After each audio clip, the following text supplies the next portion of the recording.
What is going on? My name is Mike. This is all about pressure washing, and today I'm out doing a bunch of commercial quotes.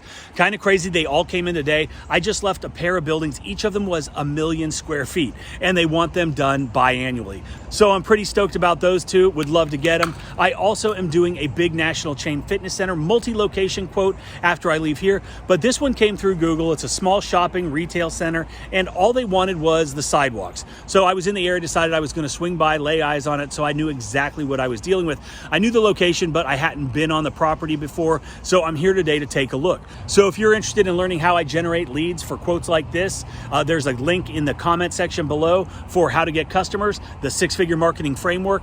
And in it, I'm going to tell you every aspect of my marketing, what's worked for us for the past 20 years, from boots on the ground to digital marketing and everything in between. It is a phenomenal course, and I also offer a 100% guarantee. If you don't make your money back, I'll send you a refund, no questions asked. That's how proud I am of this, and that's how sure I am that it works. So check it out below. So when I got here to this property, I called the number of the owner, and while there was a bit of a communication or language barrier, we figured out that he wanted all the sidewalks done. And Suite 101, he said there was a bunch of mold and other stuff on the building. It was currently empty, and they were trying to rent it out, and it was really disgusting. So I looked around. I used Quote IQ to measure all of the sidewalks because it's a lot easier than walking around with the wheel and doing a bunch of math. I then got over to Suite 101, and as you can see, it is quite a mess. So I called the guy back and told him what the price was. Now, I never talk price on these videos simply because my pricing, my overhead, my structure, my business is completely different than yours. Our markets are different. All of these things come into play when you're giving a price. So I think it's a disservice to you, the viewer,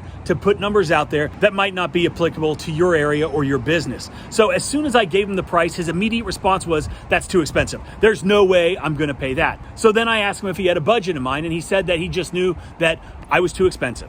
I explained that the sidewalks were in pretty rough condition, was definitely going to need some degreaser, a nice surface cleaning, as well as some gum removal. And I also told him that Suite 101 was an absolute mess.